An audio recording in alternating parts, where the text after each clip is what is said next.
ओम नमो भगवते वासुदेवाय नमः। हे वैशाख मास, हे पावन मास, तुम विष्णु भगवान के अत्यंत प्रिय हो। ब्रह्मा जी ने तुम्हें सर्वश्रेष्ठ मास कहा है। इस मास में ब्रह्म मुहूर्त में उठकर स्नान करना, दान, जप, तप और कथा श्रवण करने से मनुष्य को वह फल प्राप्त होता है जो अन्य मासों में हजारों वर्षों के तप से भी नहीं मिलता।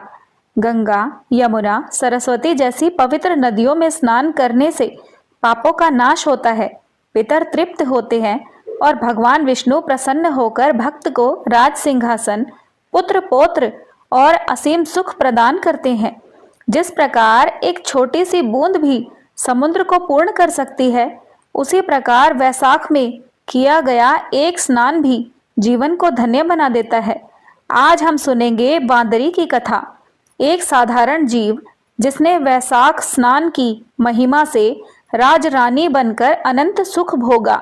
यह कथा सुनने मात्र से पूरे वैशाख मास का पुण्य फल प्राप्त होता है। एक समय की बात है, एक विशाल राज्य में एक धर्मात्मा राजा राज्य करता था।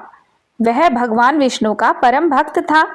वैशाख मास आते ही प्रतिदिन ब्रह्म मुहूर्त में उठकर गंगा जी में स्नान करने जाता।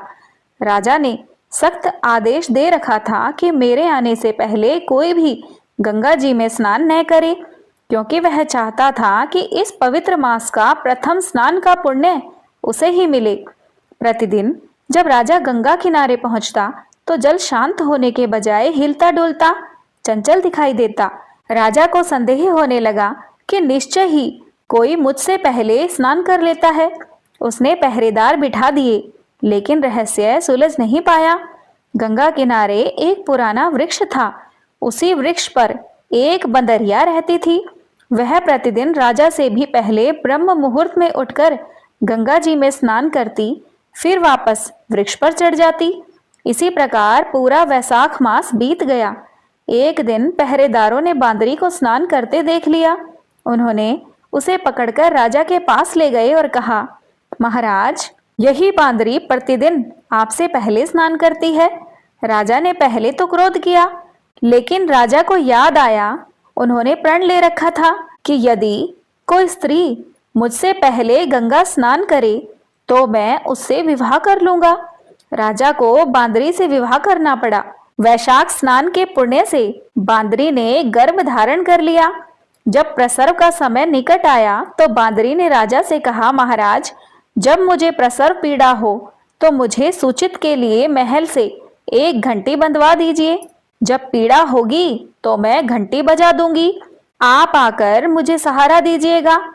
राजा ने वैसा ही किया, लेकिन राजा की अन्य रानियां बांदरी से ईर्ष्या करती थी, क्योंकि उन्हें संतान नहीं थी। उन्होंने घंटी देखकर पूछा कि यह घंटी तुमने क्यों बांधी है? बांदरी ने बताया कि प्रसव के समय राजा को बुलाने के लिए। रानियां बोली, एक बार बजा कर देखो राजा आते हैं या नहीं। बांदरी ने घंटी बजाई और राजा आ गए, लेकिन रानियों ने कहा, यह तो जानवर है, कितनी बार बजाएगी, व्यर्थ परेशान न होइए। जब वास्तविक प्रसव पीड़ा शुरू हुई तो बांदरी ने बार बार घंटी बजाई, लेकिन राजा नहीं आए। पीड़ा में व्याकुल बांदरी ने रानियों से पूछा कि अब मैं क्या करूं? रानियों ने धोखे से कहा कि आंखों पर पट्टी बांध लो और उखल यानी जो लकड़ी का औजार होता है उसमें अपना सिर रख लो। बांदरी ने ठीक वैसा ही किया। वैशाख स्नान के महान पुण्य से उसके गर्भ से एक सुंदर राजकुमार का जन्म हुआ, लेकिन ईर्ष्यालु रानियों ने नवजात शिशु को रोने से पहले ही दासी के हाथों नदी में फिकवा दिया और बांदरी को बताया कि तुम्हारा बच्चा मरा हुआ पैदा हुआ है। राजा को भी झूठी सूचना दे दी गई। राजा को यह सुनकर बहुत दुख हुआ, लेकिन उन्होंने सोचा कि जब मेरी अन्य रानियां संतानहीन होने के कारण यहाँ आराम से रह सकती है तो बांदरी क्यों नहीं। दासी ने शिशु को नदी में फेंकने के बजाय एक कुम्हार के खंदे यानी मिट्टी के गड्ढे में रख दिया। अगले दिन कुम्हार कुम्हारिन मिट्टी लेने आए। उन्होंने देखा कि एक अत्यंत सुंदर बालक मिट्टी के गड्ढे में सो रहा है। उन्होंने सोचा कि भगवान ने हमें यह संतान दी है। वे निसंतान थे, इसलिए वे उस बालक को अपने घर ले गए। और बड़े प्रेम से उसका लालन पालन किया। बालक बड़ा होने लगा। एक दिन वह बालक मिट्टी के हाथी घोड़े बनाकर कुएं पर खेल रहा था। राजा की दासियां वहां पानी भरने आई। बालक ने कहा कि पहले मेरे मिट्टी के हाथी घोड़ों को पानी पीने दो, तब तुम पानी भर लेना। दासियां हंसी और बोली कि मूर्ख, मिट्टी के खिलौने पानी कैसे पिएंगे। बालक ने अपनी माँ कुम्हारिन से पूछा कि मैं किसका पुत्र हूँ। कुम्हारिन ने सच्चाई बता दी कि वह बांदरी का पुत्र है और रानियों ने उसे मारने की कोशिश की थी, इसलिए बालक को सब पता चल गया।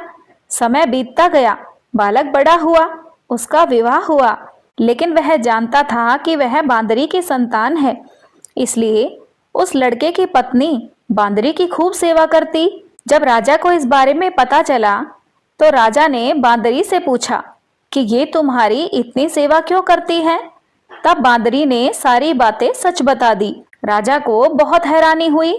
राजा ने अपनी रानियों को दंडित किया और बांदरी को तथा अपने बेटे और बहुओं को सम्मान सहित राज्य सौंप दिया। तो प्रिय भक्तजनों, अंत में वैशाख स्नान के पुण्य से बांदरी को राजा का राज्य और एक सुंदर पुत्र और पुत्र वधू प्राप्त हुए। वह सुख संपत्ति से परिपूर्ण हो गई। इसलिए हे भक्तजनों, देखी वैशाख स्नान की महिमा। एक साधारण बांदरी ने मात्र वैशाख मास में ब्रह्म मुहूर्त में गंगा स्नान किया। उसे राजसी सुख, पुत्र पौत्रों की प्राप्ति और अनंत सुख मिला।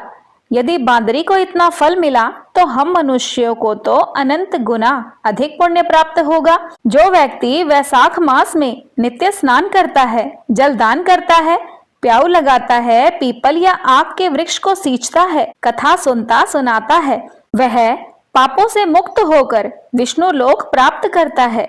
सब तीर्थों का फल, सब दानों का पुण्य वैशाख में केवल जलदान से ही मिल जाता है। इस कथा को सुनने, पढ़ने और सुनाने वाले को पूरे वैशाख मास का पुण्य फल प्राप्त हो।